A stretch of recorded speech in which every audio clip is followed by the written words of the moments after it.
Hello, and welcome back to Abby Cooks Things, where Abby cooks things. Today we're making chorizo lasagna, enchilasagna, or Alessandro,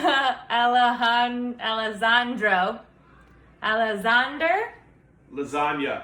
Anyway, we're going to be using half chorizo and then half lean ground beef. Half ricotta cheese and half, look what's on? It's not how you say it, but it's Mexican ricotta style cheese. How perfect. Modelo Enchilada Mango y Chile.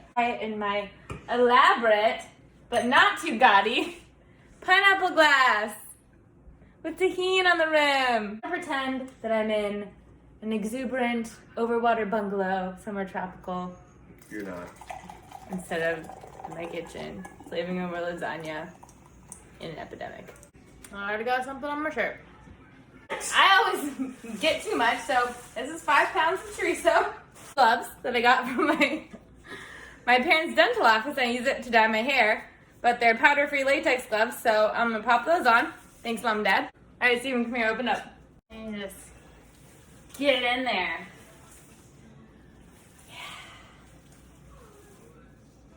Okay, but look at how beautiful this chorizo is from La Michoacana. Oh.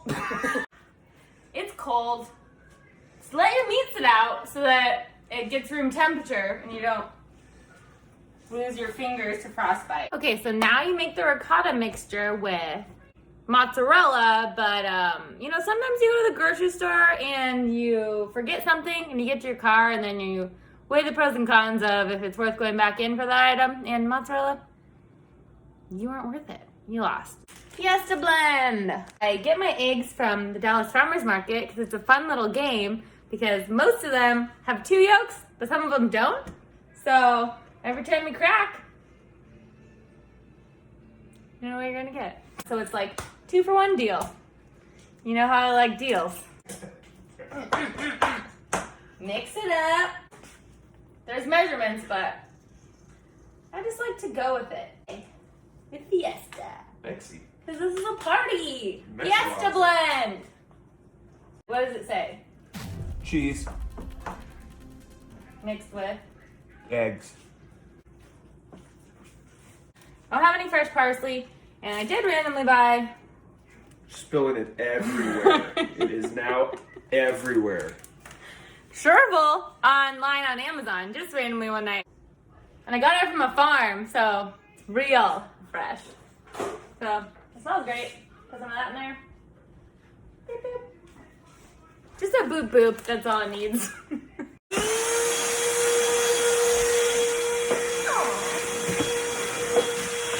Taste it. And I get bored, I'll be done. That's enough pepper. I'll put 1 more egg. Another 2 yogurt. This is a ridiculous amount of meat. Stop. We're gonna make chili too.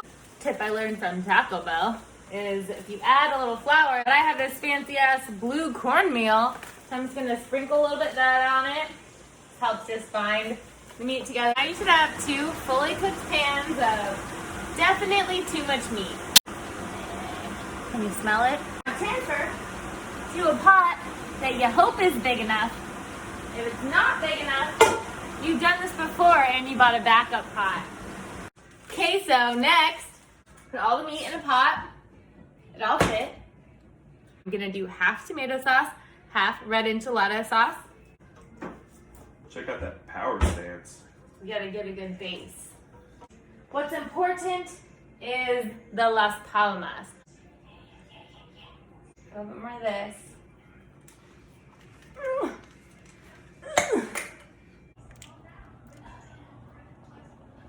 I love you! Get a good little saucy layer.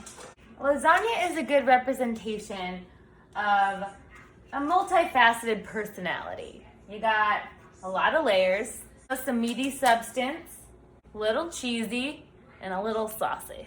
And now you pour yourself another drink because you ran out of lasagna noodles, and so you had to go to the store, and your other drink got warm. Leftover ricotta mixture, just blob it on top. Bake one of them at 375 for 50 minutes, and the other one we're gonna wrap up and freeze for a day when you want lasagna and you don't want to go through all this crap. If you didn't work out today, you can just like do some squats with it because it's like 20 pounds. And now you clean up the mess you just made. Steven, you're up. I cooked you clean.